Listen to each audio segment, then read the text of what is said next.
అపోస్తల కార్యాలు 2వ అధ్యాయము 41, 42 వచనాలు అందరము కలిసి చదువుదాము. కాబట్టి అతని వాక్యము అంగీకరించిన వారు బాప్తిసం పొందిరి. ఆ దినమందు ఇంచుమించు 3000 మంది చేర్చబడిరి. వీరు అపోస్తల బోధయందును సహవాసమందును రొట్టె విరుచుటయందును ప్రార్థన చేయటయందును ఎడతేకయుండిరి. 41వ వచనం చదవండి. అతని వాక్యం అంగీకరించిన వారు బాప్తిస్మం పొందిరి. ఆ దినమందు ఇంచుమించు 3000 మంది చేర్చబడిరి. చాలు. ఇక్కడ ఆయన వాక్యం విన్నటువంటి వారు బాప్తిసం పొందారు. ఎంతమంది బాప్తిజం తీసుకున్నారు? 3000 మంది ఒకేసారి బాప్తిజం తీసుకున్నారు. రైట్. ఇప్పుడు బాప్తిజం తీసుకున్నటువంటి వారు ఏం చేస్తున్నారు అన్నది ఇక్కడ రాయబడింది. బాప్తిజం తీసుకున్న తర్వాత ఏం చేయాలి చెప్పండి. ఇప్పుడు 42వ వచనం చదవండి. వీరు అంటే బాప్తిజం తీసుకున్న వారు అపోస్తలుల బోధయందు సహవాసమందు రొట్టె విరుచుటయందు ప్రార్థన చేయటయందు ఎడితే ఇది చేయాల. వీరు అంటే బాప్తిజం తీసుకున్నవారు 4 విషయాలు చేయాల. ఫస్ట్ది ఏంటిది? అపోస్తలుల బోధ. రెండవది ఏంటిది? సహవాసము. మూడవది ఏంటిది? నాలుగవది ఏంటిది? ఈ 4 ఎలా చేయాలా? ఎడతెగక చేయాలి. ఎడతెగక అంటే తెగిపోకుండా. చైన్ ఉందనుకోండి, చైన్ ఉంటుంది కదా, చైన్ తెలుసు కదా, మెడలో వేసుకున్న చైన్ కూడా ఉంది కదా, ఆ చైన్కి అన్ని లింక్స్ ఉంటాయి. ఒక లింక్ తెగిపోయిందంటే క్లోజ్, మెడల్లో నుంచి కింద పడిపోతుంది కదా. లాసేనా?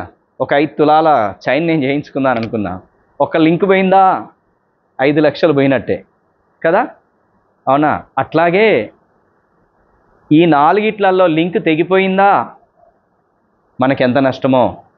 5 లక్షలు పోతే పోయినాయి, మళ్ళీ వస్తాయి. కానీ ఈ 4 చేసేటటువంటి దాంట్లో లింక్ తెగిపోతే జీవితం ఎంతో దుఃఖకరంగా బాధకరంగా మారిపోతుంది. సాతాను చక్కగా బట్టేసి నలిపేస్తాను నిన్ను. ఎందుకో తెలుసా? ఇంతకుముందు మనం అందరము కూడాను సాతాను సంబంధులము. మన తండ్రి సాతానే. వాడిష్టం నెరవేర్చడానికే చేసినాం. తినొచ్చు, తాగొచ్చు, ఎంజాయ్ చేయొచ్చు, ఏమైనా చేయొచ్చు కదా. వాడు మన తండ్రి కాబట్టి మనల్ని ఏమన్నా అంటాడా? కొడతాడా? తిడతాడా? ఎందుకు తాగుతున్నారు అంటాడా? తాగు, ఎంజాయ్ చేయరా అంటాడు. దొంగతనం చేస్తే దొంగతనం ఎందుకు చేస్తున్నారు అంటాడా? చెయ్యి, అరే గిది దొంగతనం చేస్తావేంద్రా, కొల్లగొడితే బ్యాంకును కొల్లగొట్టాలంటాడు. అవునా? ఇబ్బంది ఉండదు. కానీ ఇప్పుడు క్రీస్తులోనికి వచ్చాము అంటే పాపములన్నీ క్షమించబడి క్రీస్తులోనికి వచ్చామంటే ఆయన మన తండ్రిగా ఉంటాడు. ఇక సో మనకు విరోధి ఎవరంటే, మన శత్రువు ఎవరంటే ఇక సాతాను మనకు శత్రువుగా ఉంటాడు. క్రీస్తు మనకు తండ్రిగా ఉన్నాడు. యేసుక్రీస్తు ప్రభువారి కుమారులముగా కుమార్తెలముగా చేయబడ్డాము. దేవుని యొక్క కుమారులముగా కుమార్తెలంగా మనం చేయబడ్డాము. సాతాను మన విరోధిగా ఉంటాడు. ఇప్పుడు ఊకుంటాడా వాడిక? ఇప్పుడు ఊకుంటాడా? మన మీద ప్రెషర్ పెడతాడు. ఇక దాడి చేయడానికి తిరుగుతూ ఉంటాడు. ఇక ఎవరిని మృంగుదునా అని గర్జించి సింహంలాగా వాడు తిరుగుతాడా తిరగడా? నిన్ను ఎలా అయినా ఇరకాటంలో పెట్టాలా, నిన్ను ఎలాగైనా పరిశుద్ధతలో నుంచి మళ్ళీ తప్పించాలా, నిన్ను ఎలాగైనా మళ్ళా నరకానికి ఈడ్చుకొని పోవాలా, మళ్ళా నిన్ను ఎలాగైనా దొంగతనాలు చేసేటట్టుగా, వ్యభిచారం చేసేటట్టుగా, తాగుబోతనం చేసేటట్టుగా చేయాలని ప్రయత్నం చేస్తూ ఉంటాడు. వాడి ఉచ్చులో నుంచి, వాడి ప్రయత్నాలలో నుంచి విడిపించబడి పరిశుద్ధంగా యథార్థంగా మనం బ్రతుకుతూ పరలోకంలోనికి చేరాలి అంటే ఈ 4 ఇంపార్టెంట్. ఈ 4 గనక నువ్వు మిస్ చేస్తున్నావా వాడి ఉచ్చులో చిక్కుకుంటావు. చైన్ సిస్టమ్ అనేది తెగిపోద్ది. ఇవి 4. ఓకే, సరే. ఇవి 4 మనం ధ్యానించడానికంటే ముందు బాప్తిజం తీసుకుంటే ఏం జరుగుతుంది, ఏమవుతున్నాం మనము అన్న సంగతిని మనం చూద్దాం. బాప్తిజం తీసుకుంటే ఏమవుతుంది? రండి, గలతీలకు రాసిన పత్రిక 3వ అధ్యాయం 27వ వచనము చదవండి. గలతీ, క్రీస్తులోనికి బాప్తిస్మము పొందిన మీరందరూ క్రీస్తును ధరించుకొని ఉన్నారు. క్రీస్తులోనికి బాప్తిజం పొందడం అంటే క్రీస్తును ధరించుకోవడం. అర్థమవుతుందా? బాప్తిజం పొందినటువంటి వారు గ్రహించండి. బాప్తిజం తీసుకున్నావంటే అర్థం ఏంటిది? క్రీస్తును ధరించుకున్నావు అని అర్థం. అంటే క్రీస్తే ఇక కనబడాలి నీ లోపల. పాత లోకము, పాత పద్ధతులు, పాత మాటలు కనబడవు. బాప్తిజం తీసుకుంటే అర్థం ఏంటంటే క్రీస్తు నీలో కనబడతాడు, క్రీస్తులోనికి నువ్వు వచ్చావు, క్రీస్తును ధరించుకొని ఉన్నావు అని అర్థం. అది తెలిసిందా ఇన్ని రోజులు మీకు? గమనించండి, క్రీస్తును ధరించుకొని ఉన్నావు నువ్వు. రెండవది కొరింథీయులకు రాసిన మొదటి పత్రిక 6వ అధ్యాయము 20వ వచనము, విలువ పెట్టి కొనబడిన వారు గనక మీ దేహముతో. రెండో పాయింట్, విలువ పెట్టి కొనబడ్డాం మనము. మన సొత్తు కాదు, దేవుని సొత్తు. మనల్ని దేవుడు డబ్బు ఇచ్చి కొనలేదు, తన ప్రాణం ఇచ్చి తన రక్తం ఇచ్చి కొనుక్కున్నాడు. అంటే ఇష్టం వచ్చినట్టు బ్రతకచ్చా? ఆయన తన ప్రాణం ఇచ్చి కొనుక్కున్నాడు, మనం ఆయన్ని ధరించుకొని ఉన్నాం. అర్థమవుతుందా? రైట్. మూడవది ఎఫెసీయులకు రాసిన పత్రిక 5వ అధ్యాయం 30వ వచనము, తన శరీరమును ద్వేషించువాడు ఎవడునూ లేడు, కానీ ప్రతివాడును దాన్ని పోషించి సంరక్షించుకును. మనము క్రీస్తు శరీరమునకు అవయవములై ఉన్నాము. చాలు. మనం ఎవరము? క్రీస్తు శరీరానికి అవయవాలం. అర్థమవుతుందా? క్రీస్తు శరీరంలో ఒక అవయవం. క్రీస్తు శరీరం పాపం చేస్తుందా? క్రీస్తు శరీరము, క్రీస్తు యొక్క చెయ్యి తప్పు చేస్తుందా? క్రీస్తు యొక్క నోరు అబద్ధాలు మాట్లాడుతుందా? నువ్వు నోరు కావచ్చు, నువ్వు చెయ్యి కావచ్చు, నువ్వు కాలు కావచ్చు, ఆ అవయవమై ఉన్నాం మనము అని చెప్తున్నాడు. 3 విషయాలు చెప్పాను. బాప్తిజం తీసుకున్నాము అంటే అర్థం ఏంటిది? క్రీస్తును ధరించుకున్నామని. అంటే ఎవరు కనబడతారు? ఇక క్రీస్తే కనబడతాడు. ఫస్ట్ది.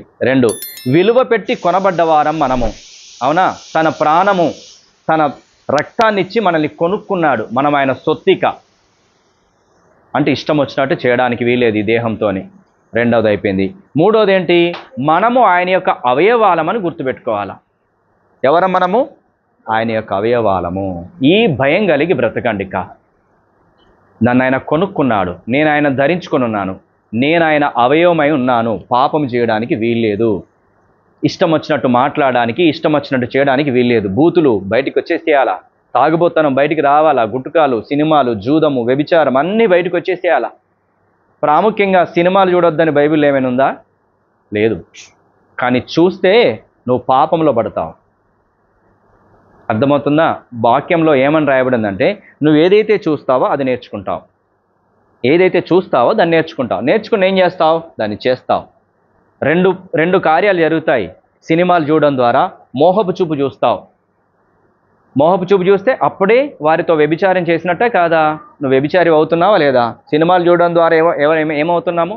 వ్యభిచారులుగా మారుతాం. రెండోది ఏంటంటే సినిమాలు చూడడం ద్వారా అదే చేస్తాం, అది చేసే వారంగా ఉంటాం. దాన్ని నేర్చుకొని అదే చేస్తాం. సినిమాలు చూసి దొంగతనాలు చేసిన వాళ్ళు ఉన్నారు తెలుసా? సినిమాలు చూసి మర్డర్లు చేసిన వాళ్ళు ఉన్నారు తెలుసా? ఎందుకు చేస్తారు? ఏదైతే మనం చూస్తామో అది చేస్తాం. కాబట్టి అందుకనే సినిమాలు, సీరియళ్ళు చూడొద్దు. యూట్యూబ్లో వచ్చేటటువంటి రకరకాల ప్రోగ్రామ్స్ చూడొద్దు. దీన్ని చూసి నేర్చుకుంటావు, దాన్ని చూసి మోహపు చూపు చూసి పాపంలో పడతావు కనుక చేయొద్దు. ఎందుకని? మనము ఆయన్ని ధరించుకొని ఉన్నాం. క్రీస్తు సినిమాలు చూస్తాడా? క్రీస్తు బూతులు మాట్లాడతాడా? క్రీస్తు అవయవాలు పాపం చేస్తాయా? మనం విలువ పెట్టి కొనబడ్డవారము. మనల్ని ఆయన కొనుక్కున్నాడు, ఆయన సొత్తు కాబట్టి మనం అలాగ చేయకూడదు. మరి ఏం చేయాలి? మనం ఏం చేయాలన్నదే అపోస్తల కార్యాలు 2వ అధ్యాయం 42వ వచనంలో రాయబడింది. మనము విలువ పెట్టి కొనబడ్డ వారము, ఆయన అవయవాలై ఉన్నాము, ఆయన ధరించుకొని ఉన్నాం. కాబట్టి ఇప్పుడు మనం ఏం చేయాలి? మొదటిది 42వ వచనం చదవండి. అపోస్తల బోధయందు ఉండాలా. ఎడతెగక అపోస్తల బోధయందు ఉండాలా. ఎట్లా ఉండాలా? అపోస్తల బోధ మనం వినేవారముగా ఉండాలి. అపోస్తల బోధ అంటే ఆయన యొక్క శిష్యులు ఏదైతే బోధించారో అది. కొత్త నిబంధనలోని పత్రికలలో ఏదైతే రాయబడి ఉందో దాన్ని మనం ఆచరించాలి. ఇంతకుముందు సలహాలు తీసుకుంటాం. ఒరే అన్న, నేను ఇది చేస్తున్నాను, మరి చేయాలా వద్దా? తమ్ముడు, ఇది నేను చేస్తున్నాను, చేయాలా వద్దా? దీనికి సలహా చెప్పు అని రకరకాల సలహాలు తీసుకుంటాం. 10 మందిని అడుగుతాం కదా. కానీ ఇప్పుడు ఎవరిని అడగాల? వాక్యాన్ని అడగాల. అపోస్తుల బోధ అపోస్తులను అడగాల. అపోస్తులు చెప్పినట్టుగానే చేయాలా. వాళ్ళ బోధకు మించి చేయొద్దు. ఆచారాలు చేయాలా వద్దా? పండుగలు చేయాలా వద్దా? వాస్తు చూడాలా వద్దా? సినిమాలు చూడాలా వద్దా? ఎవరిని అడగాల? అపోస్తుల్ని అడగాల, బైబిల్ని అడగాల. బైబిల్ చెప్తుంది, బైబిల్ చెప్పినట్టుగానే చేయాలి. కానీ నువ్వు నీ ఇష్టం వచ్చినట్టు వేరే వాళ్ళ సలహాలు తీసుకొని వేరే వాళ్ళ మాట విని చేయడానికి వీల్లేదు. ఇది ఒక తంతు అయితే ఇంకొకటి కూడా చెప్తాను నేను. ఇంకొకటి ఏమని చెప్తానంటే, ఇంతకుముందు ఏం చేస్తాము, తల్లిదండ్రులు చెప్పినట్టుగా వినాలి. కానీ తల్లిదండ్రులు చెప్పినట్టుగా పిల్లలు వినడంతో పాటు ఏం చేస్తారంటే వాళ్ళ మామయ్యలు, అత్తమ్మలు, చిన్నమ్మలు, చిన్నాన్నలు చెప్పిన మాటలు కూడా వింటారు. వాళ్ళు కొన్ని సరిగా చెప్పచ్చు, కొన్ని సరిగా చెప్పకపోయి ఉండొచ్చు. కానీ తల్లిదండ్రులు అయితే ఖచ్చితంగా సరిగానే చెప్తారు. అర్థమవుతుందా? అవునా కాదా? వాళ్ళు కొన్ని మిస్బిహేవ్ చేసినట్టు కూడా చెప్పొచ్చు, గైడ్ చేయొచ్చు మన పిల్లల్ని. అవునా కాదా? కానీ మన పిల్లల్ని ఎవరు గైడ్ చేయాలా? మనమే గైడ్ చేయాలా, వేరే వాళ్ళు కాదు. అట్లాగే ఇక్కడ ఇది రెండో పాయింట్ చెప్తున్నాను. ఇక్కడ దేవుడు నన్ను మీకు సేవకునిగా నియమించాడు. నా మాట మాత్రం వినడం నేర్చుకోవాలి. అలా కాకుండా మిమ్మల్ని గైడ్ చేసే వాళ్ళు ఇంకోరు ఉంటారు. ఎవరు? వేరే వేరే పాస్టర్లు ఉంటారు. వాళ్ళ మాట వినొద్దు. వాళ్ళు చెప్పేది సరి అయిందైనా సరి అయింది కాకపోయినా ఎవరి మాట వినడం నేర్చుకోవాలి చెప్పండి? నా మాట వినడం నేర్చుకోవాలి. అర్థమవుతుందా?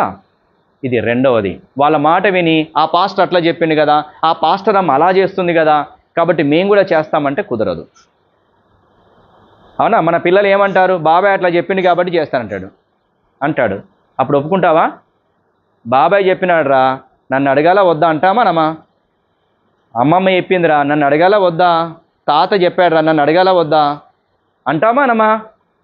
ఇప్పుడు ఇదే మీకు అప్లికేబుల్ అవుతుంది. పాస్టర్ అమ్మ అలా చేసిందా? పాస్టర్ అలా చేశాడా? పాస్టర్ అలా చెప్పాడా? పాస్టర్ అమ్మ అలా చెప్పిందా? అయితే నన్ను అడగడం నేర్చుకోండి. నన్ను అడగాల. అర్థమవుతుందా? It's now clear. అపోస్తుల బోధనే చేయాలి. ఎవరో పాస్టర్ చేశాడని, ఎవరో పాస్టర్ అమ్మ చేసిందని చేయొద్దు. నన్ను నిలబెట్టాడు దేవుడు మీ కొరకని నా మాట వినడం నేర్చుకోవాలి. నేను చెప్పిందే చేయాలి. ఇది రెండవది. మూడవది కూడాను, ఒకవేళ నేనే తప్పు చెప్తే పరిశుద్ధాత్మ దేవుడు మనలో నివసిస్తున్నాడు. ఖచ్చితంగా ఆ వెలిగింపును నీకు ఇస్తాడు. అర్థమవుతుంది? నేనే ఒకవేళ తప్పు చెప్పాను, తండ్రి కూడా తల్లిదండ్రులు ఒకసారి రాంగ్ డైరెక్షన్ చేయొచ్చు. అవునా? నేను రాంగ్ డైరెక్షన్ చేశాను, వాక్యం ప్రకారం కాకుండా నా సొంత తలంపులతో చెప్పాను అనుకోండి. అప్పుడు ఏం చేయాలా? మరి నా మాట వినాలా? వద్దు. ఏం చేయాలి? అప్పుడు నన్ను ప్రశ్నించాలా? అన్నా నువ్వు ఇలా చెప్పావు కదా, మరి నాకైతే అది సరి అయిందిగా అనిపించట్లేదు, దాని విషయంలో నన్ను ఏం చేయమంటావు? నాకు ఇలా అనిపిస్తుంది, మీరు ఎలా చెప్పారు, దానికి వాక్యం సపోర్ట్ చేస్తుందా? అది సత్యమేనా? నన్ను ఏ విధంగా చేయమంటారు? నేను ఏ విధంగా రెస్పాండ్ కావాలని అడగాల. అర్థమవుతుందా నేను చెప్పేది? అడిగితే నేను చెప్తాను. ఒకవేళ నేను చెప్పింది సరి అయింది కాకపోతే, మీ ఆలోచన చేసింది సరి అయింది అయితే, అదే వాక్యాన్ని సరి అయింది అయితే నేను తప్పక సరి చేసుకుంటాను. నేను కూడా ఎవరి మాటకు లోబడాలా? వాక్యానికే లోబడాలా. అవునా కాదా? వాక్యం చెప్పిందే నేను వినాలా. ఈ మూడు గుర్తుపెట్టుకోండి. అపోస్తుల బోధ. ఎవరి సలహా తీసుకోవాలి? ఇప్పుడు అపోస్తుల సలహానే తీసుకోవాలి. బైబిల్ మాటే వినాలి. బైబిల్ చెప్పిందే చేయాలి తప్ప ఇతరులు చెప్పింది చేయొద్దు. ఎందుకని? నువ్వు క్రీస్తును ధరించుకొని ఉన్నావు. ఎందుకని? నిన్ను విలువ పెట్టి ఆయన కొన్నాడు. ఎందుకని? నువ్వు క్రీస్తు యొక్క అవయవమై ఉన్నావు. నీ ఇష్టం వచ్చినట్టుగా ఇక నువ్వు చేయడానికి వీల్లేదు. బైబిల్ చెప్పినట్టుగానే చేయాలి. వేరే వాళ్ళు చెప్పినట్టుగా చేయడానికి వీల్లేదు. రెండో పాయింట్, నీ సేవకుడు చెప్పిందే నువ్వు చేయాలి. మూడో పాయింట్, నీ సేవకుడు కూడా తప్పు చెప్తున్నాడు అనిపిస్తే గనక నీ సేవకుడిని అడుగొచ్చి, అలా అడిగి, ఇదిగో వాక్యం ఇలా చెప్తోంది, నాకు ఇలా అర్థమవుతుంది, మరి మీరేమి ఇలా చెప్పారు, అది సరైనదిగా అనిపించట్లేదన్నా, మరి అది సరి అయింది ఏంటి అని అడుగు. ఖచ్చితంగా నేను ఒకవేళ సరి అయింది చెప్పకపోతే నేను ఖచ్చితంగా సరి చేసుకుంటాను. వాక్యం చెప్పినట్టుగానే వింటాను. ఫస్ట్ పాయింట్ నేర్చుకున్నామా? ఏం చేయాలా? అపోస్తుల బోధ ఏందే ఉండాలి. డిసిజన్స్, వేరే వాళ్ళ డిసిషన్ తీసుకోవద్దు. అన్నదమ్ములు, అక్క చెల్లెళ్ళు, అన్యుల డిసిజన్ అసలే తీసుకోవద్దు. దేవుని నమ్మని వారి డిసిజన్, ఆలోచనలు అసలే తీసుకోవద్దు, అసలే పాటించొద్దు. ఎందుకంటే నీవు లోకములో నుంచి క్రీస్తు సంఘములోనికి వచ్చావు. ఇప్పుడు లోకంలో లేము. లోకంలోని ఆలోచనలు తీసుకోవడానికి, లోక సంబంధుల యొక్క ఆలోచనలు, లోక సంబంధుల యొక్క అలవాట్లు, పద్ధతులు చేయడానికి కానీ వారి ఆలోచనలు తీసుకోవడానికి వీల్లేదు. మనం సంఘంలోనికి వచ్చామని గుర్తుపెట్టుకో. ఇది క్రీస్తు శరీరంలోనికి వచ్చామని గుర్తుపెట్టుకో. కాబట్టి బయట వాళ్ళ మాటలు వినొద్దు, బయట వాళ్ళ సలహాలు తీసుకోవద్దు. ఎవరి సలహా తీసుకోవాలా, ఎవరి మాట వినాలంటే నీ సేవకుడు ఉన్నాడు, వాక్యం ఉన్నది, వాళ్ళు చెప్పినట్టుగానే చేయాలి. అది ఫస్ట్ది. ఎవరికి మాటలన్నీ? బాప్తిజం తీసుకున్న వారికి. ఇంతకుముందు నీ ఇష్టం వచ్చినట్టు నడిచినావు, ఇష్టం వచ్చినట్టు చేసినావు, ఇప్పుడు అది కుదరదు. ఇప్పుడు అలా చేయడానికి వీలు లేదు. ఇది ఫస్ట్ పాయింట్. ఈ రోజు నుంచి మీరు డిక్లేర్ చేయాల్సింది ఏంటంటే, వాక్యం ఏది చెప్తుందో అది చేయాలా, నీకు అర్థం కాకపోతే సేవకుని అడగాల, సేవకుని సలహా అడగాల, సేవకుని గైడ్ లైన్లోనే నువ్వు నడవాలా. వాక్యము గైడ్ లైన్లోనే మనం నడవాలి తప్ప వేరేది చేయకూడదు. చేసేటట్టుగా సాతాను ప్రయత్నం చేస్తుంది. ఎందుకని? వాడే మనకు శత్రువు, మనుషులు కాదు. మనుషులు చూడకండి, మనిషిని చూసి వాడిని ద్వేషించకండి. ఆ మనుషుల వెనకాలన్న సాతాన్ని చూడండి. ఉదాహరణకి రఘు రక్షణ పొందలేదనుకోండి, రఘు తాగబోతూ నేను దేవుని నమ్ముకున్నాను, బాప్తీసం తీసుకున్నాను. రఘు అంటాడు, ఏం కాదురా, నేనే ఖర్చులన్నీ పెడతా, తాగుదాం. చిచి, రఘుగాడు వేస్ట్ అనద్దు. రఘులో ఉండేటటువంటి సాతాను ప్రేరేపిస్తుంది. ఆ రఘును కాదు చూడాల్సింది, సాతాన్ని చూడాలి మనం. రఘును ప్రేమించాలా, రఘు వెనకాల ఉండి నడిపించే సాతాన్ని ద్వేషించాలా. సాతానా, రఘును భలే వాడుకొని నన్ను ఉచ్చులోనికి తీసుకురానుకుంటున్నా, యేసు ప్రభు నామములో గద్దిస్తున్నా, వెళ్ళిపోనాలా. ఇది నేర్చుకోండి. సాతాను మనల్ని ఉచ్చులోనికి లాగడానికి ప్రయత్నం చేస్తాడు, దానికి మనుషుల్నే వాడుకుంటాడు. ఆ మనుషుల్ని మనం చూడొద్దు. ఇది ఆత్మీయ అర్థము. అర్థమవుతుందా? మనుషుల్ని ద్వేషించకండి. నేను రఘును ద్వేషించొద్దు, రఘును క్రీస్తులోని నడిపించడానికి ప్రయత్నం చేయాలి తప్ప రఘు వెనకాల నడిపిస్తున్న సాతాను శక్తిని గ్రహించగలగాలి. నేను ఆ గ్రహింపులోనికి రండి. అర్థమవుతుందా? ఆ గ్రహింపులోనికి రావాలి. ఫస్ట్ పాయింట్ అయిపోయింది. రెండో పాయింట్ ఏంటిది? రెండో పాయింట్ ఏముంది? సహవాసం, ఫ్రెండ్షిప్. కట్టు కావాలా. ఎవరితో నీ ఫ్రెండ్షిప్ ఉండాలా? ఇంతకుముందు బాప్తిజం తీసుకోకముందు, క్రీస్తుని ధరించుకోకముందు, ఆయన రక్తం చేత కడగబడక ముందు నీ సహవాసము ఎవరితో పడితే వాళ్ళతో ఉంది. దొంగలతో, వ్యభిచారులతో, మోసగాళ్ళతో, ఇష్టం వచ్చినట్టు తిరిగే వాళ్ళతో నీ స్నేహం ఉంది. కానీ ఇప్పుడు స్నేహాలన్నీ కట్ చేసేయి. నీ సహవాసము దేవుని పిల్లలతో, దేవుని మందిరంతో ఉండాలి. మొన్న ఒక సహోదరుడి దగ్గరికి దేవుడు నన్ను నడిపించాడు. దేవుడు నడిపించినాడు. దేవుడు తోసుకొని ఆయన దగ్గరికి తీసుకెళ్ళాడు. నన్ను తీసుకెళ్తేనే నేను వెళ్తాను. ఆతురత పెట్టబడ్డా నేను. ఆయన దగ్గరికి దేవుడు నన్ను నడిపించినాడు. నడిపించిన తర్వాత ఆయనతో నేను మాట్లాడాలి. నేను ఒకటి మాట్లాడదాను అనుకుంటే దేవుడు ఇంకొకటి మాట్లాడించాడు. ఆయనతో అదే చెప్పాను, అన్న నేను నీతో మాట్లాడాలనుకున్నది ఒకటి, కానీ దేవుడు నన్ను నడిపించి ఇదిగో దేవుడు నీతో మాట్లాడుతున్నాడు అని ఆయనకు వాక్యం చెప్పడం జరిగింది. ఆయన ఆదరించడం జరిగింది. ఆయన భయంకరమైన ఈ తొంటి నొప్పితో బాధపడుతున్నాడు, విలవిల్లాడిపోతున్నాడు, ఆయన లేవడానికి కూడా లేదు. అట్లాంటి పరిస్థితుల్లో ఉన్నప్పుడు దేవుడు నన్ను ఆయన దగ్గర నడిపించి, దేవుడి స్వరాన్ని వినిపించి ఆయన్ని ఆదరించాడు. ఇది ఎందుకోసం చెప్తున్నానంటే, ఆయన గురించిన సాక్ష్యం వాళ్ళ ఆవిడ చెప్పింది కాబట్టి చెప్తున్నాను. వాళ్ళ ఆవిడ ఆయన గురించిన సాక్ష్యం ఏమని చెప్పిందో తెలుసా?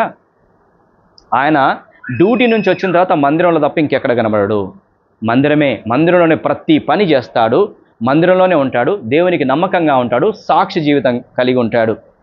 ఆయన పనిచేసే స్థలం లోపల ఆయన్ని వ్యతిరేకించిన శత్రువులను కూడా వాళ్ళ అనారోగ్యంతో ఉంటే పలకరించి డబ్బులు ఇచ్చి వచ్చేవాడంట. అట్లాంటి సాక్ష్యం కలిగిన వ్యక్తి. సో నేను మీకు ఏం చేయమని చెప్తున్నానంటే, నిజంగా దేవునితో సహవాసం చేస్తే దేవుని ప్రార్థన వినడా, నిన్ను ఘనపరచడా? కాబట్టి దేవునితో సహవాసం చేయడం నేర్చుకోవాలి. ప్రార్థనకి ఇమ్మీడియట్లీగా రెస్పాండ్ వస్తుంది. ఆయనకు చెప్పాడా నన్ను రమ్మని? అన్నా నేను బాగాలేదు, నాకు ప్రార్థన చేద్దాం అని పిలిచాడా? పిలవలే, నేనే వెళ్ళాను. ఎందుకు నేను వెళ్ళాను? దేవుడు పంపించాడు. దేవుని పిల్లల దగ్గరికి, దేవుని యందు ఆసక్తి కలిగిన వారి దగ్గరికి ఆయన దాసులను ఆయన పంపిస్తాడు, ఆదరిస్తాడు, మేలు చేస్తాడు. అందుకని చెప్తున్నాను, నువ్వు ఆయనను ప్రేమిస్తే, నువ్వు ఆయన సహవాసంలో ఉంటే, నువ్వు ఆయన ఇష్టపడేలాగా ఉంటే, ఆయన పని చేసేవానిగా ఉంటే ఆయన నిన్ను మర్చిపోతాడా? ఆయన మర్చిపోయే దేవుడు కాదు. కనుక ఆయన దగ్గర నన్ను నడిపించినాడు. ఈరోజు నువ్వు ఎక్కడుంటున్నావు? నీ సహవాసం ఎవరితో ఉంటుంది? దాంతో వచ్చే నష్టం ఏంటో చెప్పమంటారా? సాతాను ఆల్రెడీ నిన్ను ఉచ్చులోనికి లాగడానికే ప్రయత్నం చేస్తాడు. నిన్ను నరకానికి తీసుకెళ్ళడమే వాని యొక్క గోల్. నిన్ను పాపంలో పడేయడమే వాని యొక్క గోల్, వాని యొక్క లక్ష్యం. నువ్వు వాళ్ళతోనే తిరిగితే, వాళ్ళతోనే సహవాసంలో ఉంటే వారిని నేను ఈడ్చుకొని వెళ్తారా, వెళ్ళరా? వాళ్ళ వెనకాల ఉన్నటువంటి సాతాను వాళ్ళని చక్కగా వాడుకొని నిన్ను పాపంలో పడేస్తాడు. బూతులు మాట్లాడి చేస్తాడు, అబద్ధాలు మాట్లాడి చేస్తాడు, తాగుబోత్తనం చేస్తాడు, వ్యభిచారం చేస్తాడు, దొంగతనం చేస్తాడు. వాడు నిన్ను ఉచ్చులో పూర్తిగా నింపేస్తాడు. జాగ్రత్త. దేవునితో సహవాసంలో ఉండు, మందిరంతో సహవాసం ఉండు, దేవుని పిల్లలతో సహవాసంలో ఉండు. లేదంటే పనిష్మెంట్ తప్పదు. పాపము చేసావా, ఇంతకుముందు తెలియక పాపం చేసావు, ఓకే. తెలిసి పాపం చేస్తే ఉదాహరణకు చెప్తున్నాను, దొంగతనం చేసిన వ్యక్తి ఉన్నాడు, వాడు దొరికాడు. పోలీసు వాళ్ళ దగ్గరికి వెళ్తే, అయ్యా తెలియక చేశాను, నాకు ఇంత శిక్షలు ఉంటాయని ఇంత అని తెలియదు అని కాళ్ళ వేలబడితే సరే అని వాడిని తక్కువ కొట్టి వానికి పనిష్మెంట్ ఇచ్చి పంపించారు. రెండోసారి దొంగతనం చేసి దొరికిన తర్వాత ఎట్లుంటుంది? అయ్యా తప్పైంది, అయ్యా తెలియక చేశాను అంటుంటాడా? ఇప్పుడు మన పరిస్థితి అదే. రక్షించబడిన వ్యక్తి పరిస్థితి అదే ఉంటుంది. బాప్తిజం తీసుకున్న వ్యక్తి పరిస్థితి అదే. తప్పైంది ప్రభువా అంటే ఊకుంటాడా? దెబ్బలు మరీ ఎక్కువ అవుతుంది. తెలియకముందు తప్పు చేస్తానని వదిలిపెడతారు, కానీ తెలిసి తప్పు చేస్తే పనిష్మెంట్ మామూలుగా ఉండదు. ఎవరు కొడతారు? తండ్రి అయిన దేవుడు కొడతాడు మనల్ని. పోతావారా ఇంకోసారి వాడి జోలికి? వాళ్ళతో తిరుగుతావారా? నిన్ను ఎట్లా మంచాల వండబెట్టాలో అట్లా వండబెడతాడు. ఇక సహవాసాన్ని పోకుండా మంచాల వండబెడతాడు. నెల రోజులు బుద్ధి వచ్చేటట్టుగా చేస్తాడు. పనిష్మెంట్ తీవ్రత పెరుగుతుంది. ఎందుకు? సత్యం తెలుసుకున్నావు, పాపం అంటే తెలుసుకున్నావు, రక్షణ అంటే తెలుసుకున్నావు, బాప్తిజం తీసుకున్నావు, ఆయనను ధరించుకున్నావు, ఆయన అవయంలో నువ్వు మార్పు చెందావు. ఇప్పుడు కూడా నువ్వు పాపం జోలికి వెళ్తే ఊకుంటాడేక? అలాంటి పనిష్మెంట్స్ కావాలా? తిరుగుతారా వేరే వాళ్ళతోనిక? సహవాసాలు చేస్తారా వేరే వాళ్ళతోని? చేయండి, మీ ఇష్టం, ప్రాబ్లం లేదు. ఖచ్చితంగా శిక్ష అయితే ఉంటుంది. ఆయనతో సహవాసం చేయాలి. బాప్తిజం తీసుకున్నవారు దేవుని మందిరంతో సహవాసం చేయాలి. ఇంట్లో కాదు కనబడాల్సింది, దేవుని మందిరంలో కనబడండి. ఇక్కడ ఆయన సన్నిధి ఉంటుంది. ప్రార్థన చేయండి, ఇక్కడికి వచ్చి బైబిల్ చదువుకోండి, ప్రార్థనలు చేసుకోండి, పని చేయండి. అది చేయడం నేర్చుకోండి. ఇంటి దగ్గర ఖాళీగా కూర్చోవద్దు. ఎంటీ మైండ్ డెవిల్ వర్క్షాప్ అని చెప్పి చెప్తారు కొంతమంది. అంటే ఖాళీగా ఎవరైతే కూర్చొని ఉంటారో ఇంటి దగ్గర ఫోన్లు పట్టుకొని, వాడి హృదయము డెవిల్ వర్క్షాప్ లాగా పనిచేస్తుంది. అంటే చెడ్డ ఆలోచనలన్నీ వస్తాయి. ఆ ఫోన్ చూస్తూ ఉంటే రకరకాల చెడు ఆలోచనలు వస్తాయి, చెడులో ప్రవేశిస్తాడు వాడు. కాబట్టి ఏదైనా ఒక పనిలో ఉండాలి. పనిలో లేకుండా ఖాళీగా ఉన్నావా, ఖచ్చితంగా పాపం చేస్తావు, చెడిపోతావు. ఇంటి దగ్గర పని లేకుండా ఉన్నావా, మందిరానికి రా, ప్రార్థన చేసుకో, బైబిల్ చదువుకో, పని చేయి ఇక్కడొచ్చి. లేదంటే ఇంటి దగ్గర ఏదైనా ఒక పని పెట్టుకొని ఉండు తప్ప ఖాళీగా ఉండొద్దు. దేవుని పిల్లలతో సహవాసం చేయి అని చెప్పబడుతోంది. అన్యులతో సహవాసాన్ని క్లోజ్ చేయి అని చెప్పబడుతోంది. జాగ్రత్త సుమా, నీ సహవాసము ఆయన కుమారుడైన యేసుతోనూ పరిశుద్ధాత్మతోనూ దేవుని పిల్లలతోనూ ఉండాలి తప్ప అన్యులతో సహవాసాన్ని ఈ రోజు నుంచి పక్కన పెట్టు. వారితోని బాగున్నావా అంటే బాగున్నాను అన్నంత మట్టుకే. రాసుకు పూసుకుంటూ తిరగడానికి వీలు లేదు. ఇక ఇంతకు ముందులాగా తిరగడానికి వీలు లేదు. ఎందుకని? నువ్వు క్రీస్తును ధరించుకొని ఉన్నావు. ఎందుకని? నిన్ను విలువ పెట్టి కొన్నాడు. ఎందుకని? నువ్వు క్రీస్తు అవయవమై ఉన్నావు. జాగ్రత్త, పనిష్మెంటు ఎక్కువ అవుతుంది. అవుతుందా కాదా? రైట్. రెండవది అయిపోయింది. మూడవది చదవండి. రొట్టె విరుచుట యందును. ఏం చేయాలా? రొట్టె విరుచుట ఖచ్చితంగా విరవాలా. పాపం చేస్తే విరవచ్చా? అబద్ధాలు ఆడుతూ విరవచ్చా? మోసం చేస్తూ విరవచ్చా? విరవడానికి వీల్లేదు. అది ఆయన శరీరానికి సాదృశ్యంగా ఉంది, అది ఆయన రక్తానికి సాదృశ్యంగా ఉంది, అది పరిశుద్ధమైనది. ఆ పరిశుద్ధమైనది మనం తీసుకుంటున్నాం అంటే మనం అలాగుండే తీసుకోవాలి.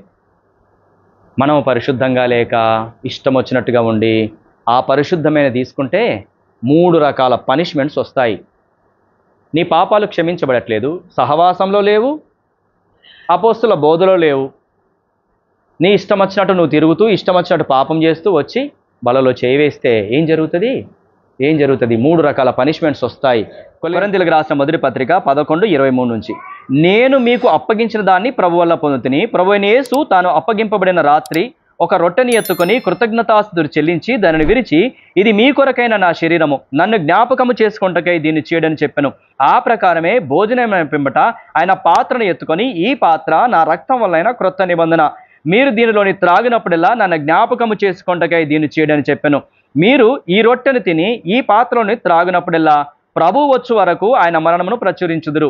కాబట్టి ఎవడు అయోగ్యముగా ప్రభు యొక్క రొట్టెను తినునో లేక ఆయన పాత్రలోని త్రాగునో వాడు ప్రభు యొక్క శరీరమును గూర్చియు రక్తమును గూర్చియు అపరాధియగును. కాబట్టి ప్రతి మనుషుడు తన్ను తాను పరీక్షించుకొనవలెను. అలాగు చేసి ఆ రొట్టెను తిని ఆ పాత్రలోని త్రాగవలెను. ప్రభు శరీరమని వివేచించక తిని త్రాగువాడు తనకు శిక్షావిధి కలుగుటకే తిని త్రాగుచున్నాడు. ఇందువలననే మీలో అనేకులు బలహీనులు, రోగులు, చాలామంది నిద్రించుచున్నాడు. ఇది జరుగుతుంది. ఇది ప్రభు శరీరము, ఆచారం కాదు. ఆయన్ని జ్ఞాపకం చేసుకోవడానికి తినాలి దీన్ని. అంటే ప్రభువా నా కొరకు సిలువలో నువ్వు చనిపోయావని జ్ఞాపకం చేసుకోవాలి. ప్రభువా నా కొరకు మీ రక్తమంతా కార్చవని జ్ఞాపకం చేసుకోవాలి. ఈరోజు నువ్వు ఆయన మరణ భూస్థాపన అని జ్ఞాపకం చేసుకోవాలి. అయ్యా నా కొరకు నేను ఆ దెబ్బలు తినాలి, నేను ఆ దెబ్బలు తినాలి, నా మొహం మీద ఉమ్మివేయాలి, నేను సిలువలో వేలాడాలయ్యా. కానీ నా కొరకు నువ్వు విరగొట్టబడ్డావు. రొట్టె విరవబడుతుంది. ప్రభువు నీ కొరకు భయంకరమైన శ్రమ అనుభవించినాడు. అది జ్ఞాపకం చేసుకో. ఈరోజు కన్నీటితో జ్ఞాపకం చేసుకో ప్రభుని. నిజంగా నేనైతే అలాగే చేసేవాడిని. ప్రభువా నా కొరకు ఎంత శ్రమ పడ్డావయ్యా, నా కొరకు ఎన్ని దెబ్బలు తిన్నావు ప్రభువా నీవు.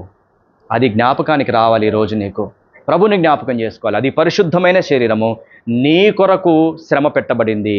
ఆ శరీరాన్ని జ్ఞాపకం చేసుకొని ఆయన శరీరానికి సాదృశ్యంగా ఉన్న రొట్టెలో పరిశుద్ధంగా పాలు పొందాలా. నీ పాపాలన్నీ ఒప్పుకోవాలా. మాటలో ఎక్కడైనా తప్పు మాట్లాడావా, క్షమాపణ అడుగు. ఆలోచనలో తప్పు మాట్లాడా, ఆలోచన ఉందా? రఘు నన్ను మొన్న ఆ మాట అన్నాడు, అవకాశం వస్తుంది, కొట్టాల్సిందే, తిట్టాల్సిందే, పగ తీర్చుకోవాల్సిందే అని ఉందా? రొట్టెలో చేయి వేశానా, నా పని అవుట్. పగ ఉంది ఆయన మీద, వస్తుంది, అవకాశం వస్తుంది, రఘు పని చూస్తా, రాని చూద్దాం అని గనక నా హృదయంలో ఉందా? నేను వచ్చి రొట్టెలో పాలు పొందానా? ఏం జరుగుతుంది? 3 రకాల పనిష్మెంట్స్ వస్తాయి. ఒకటి, బలహీనపరచబడతా. రెండోది ఏమవుతుంది? రోగాలు వస్తాయి. మూడోది ఏమవుతుంది? చచ్చిపోతావు. జాగ్రత్త. ఎందుకు చచ్చిపోతా నేను? ఎందుకు నాకు రోగం వస్తుంది? రఘు మీద నాకు ఇంకా పగ ఉంది.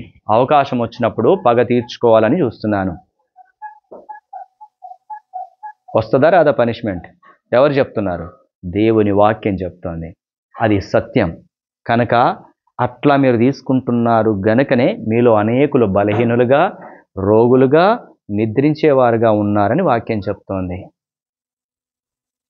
రొట్టె విరవాల, అది తెగిపోకూడదు. ప్రతి ఆదివారం ఖచ్చితంగా రొట్టె విరవాల్సిందే. నేను రక్షించబడ్డ కొత్తలో బాప్తిజం తీసుకున్న తర్వాత బలలో చేయి వేసేవాడిని, తర్వాత మిస్టేక్స్ చేసేవాడిని. అరే నేను బలలో చేయి వేస్తున్నాను, పరిశుద్ధంగా ఉండాల్సింది, నా వల్ల కావట్లేదు. చాలా ప్రయత్నం చేసేవాడిని, కానీ తప్పిపోయేవాడిని. మళ్ళా అన్నీ ఒప్పుకునేవాడిని. మళ్ళీ ఆదివారం మళ్ళీ అన్నీ ఒప్పుకొని క్షమాపణ మళ్ళీ వేసేవాడిని, మళ్ళీ తప్పిపోయాను. అట్లా ఒక 4-5 వారాలు చూశాను. ఈ తప్పిపోవడం ఎందుకు, మళ్ళా క్షమాపణ అడడం ఎందుకు, మళ్ళా బలలో చేయెందుకు? ఈ వారం నేను తీసుకోనిక, ఈ వారం వద్దిక, నాతోనైతే లేదు. పరిశుద్ధంగా ఉండడము, మాటలో, క్రియలో, ఆలోచనలో. మాటలో కరెక్ట్గా ఉండాలా, ఆలోచనలో కరెక్ట్గా ఉండాలా, క్రియల్లో కూడా కరెక్టే ఉండాలా. నష్టం చేయద్దు ఎవరికి కూడా కదా. నాతోనైతే లేదని ఒక వారం తీసుకోకుండా ఉన్నాను. ఒక వారం తీసుకోకుండా ఉంటే ఏమైంది తెలుసా? ఈ వారం నేను బలలో చెయ్యే వెళ్ళేదని పాపాలు ఎక్కువగా అయిపోయాయి.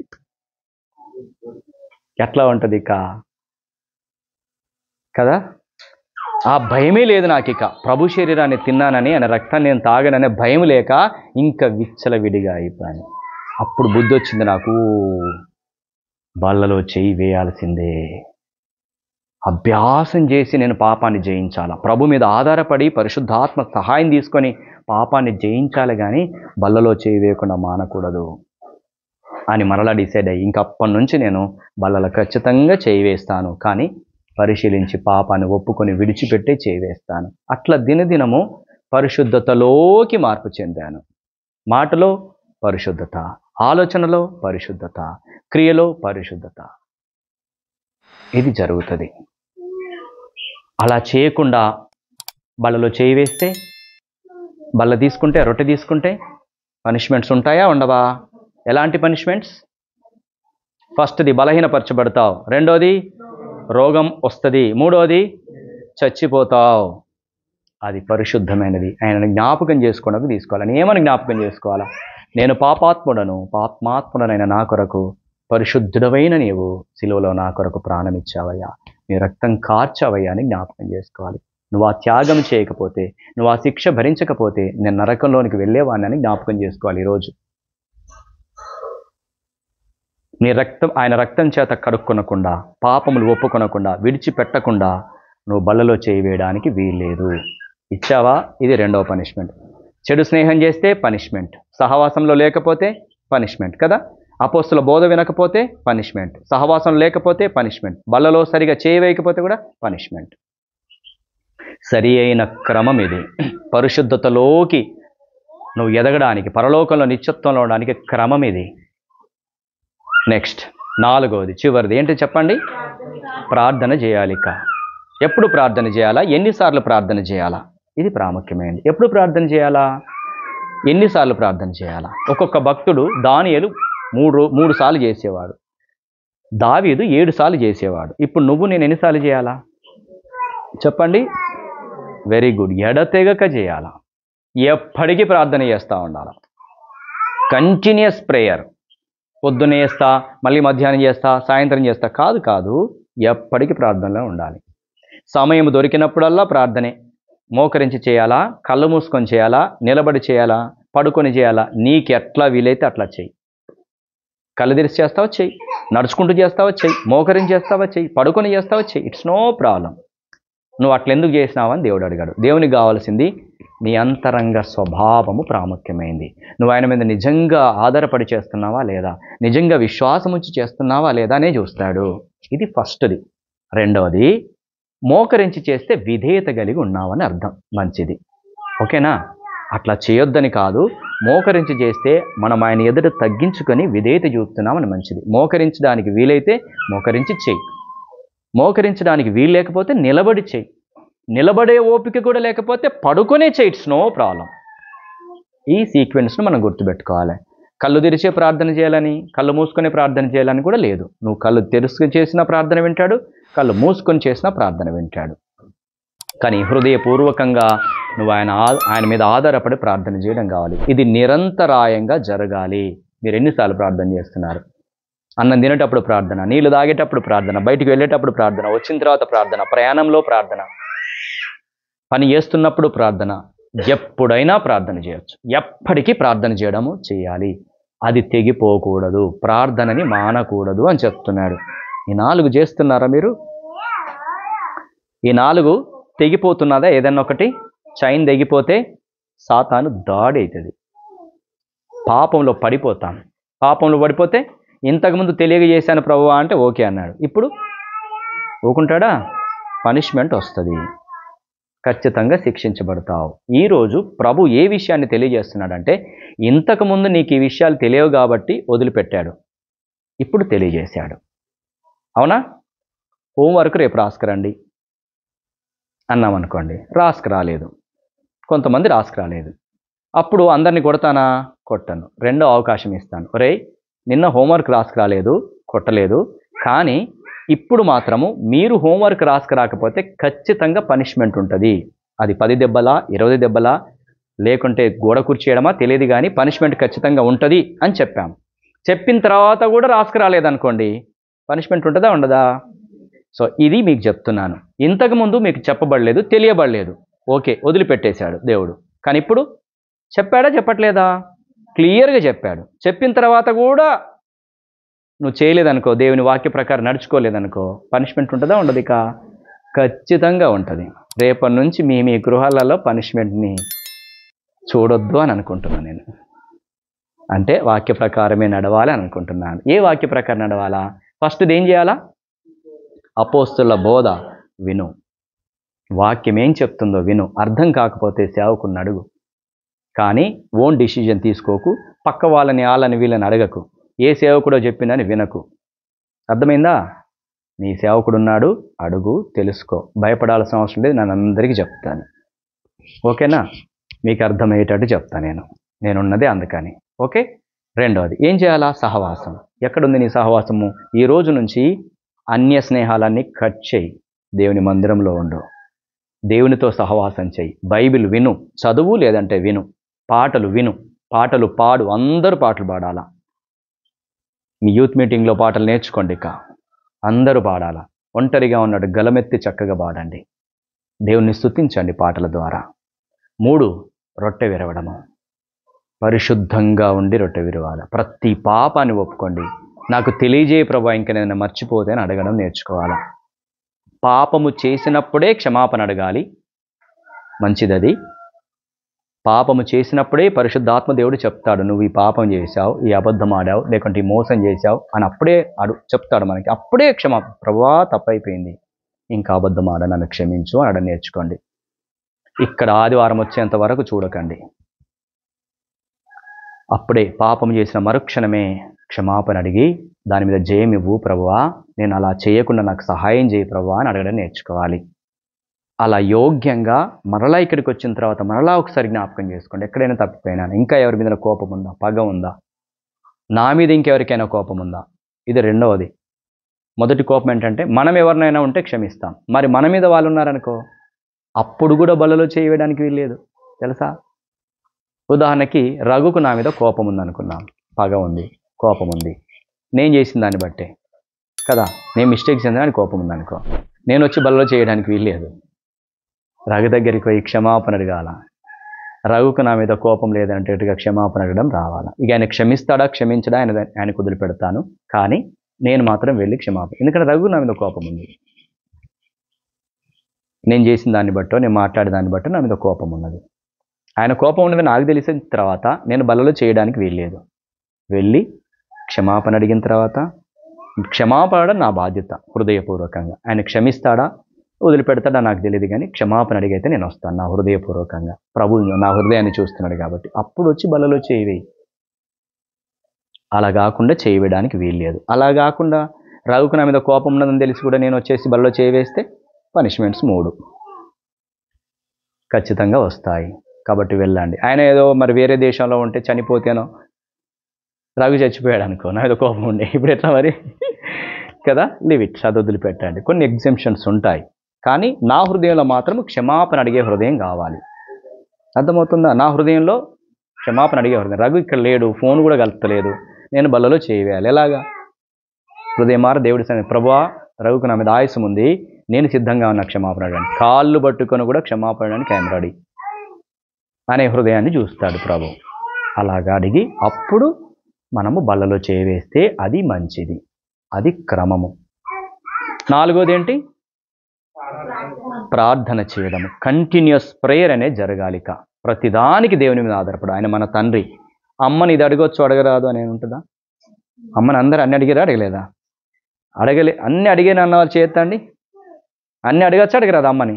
అట్లాగే దేవుని అడగడం నేర్చుకోవాలి. తల్లిని మించిన ప్రేమ గలవాడు యేసయ్య.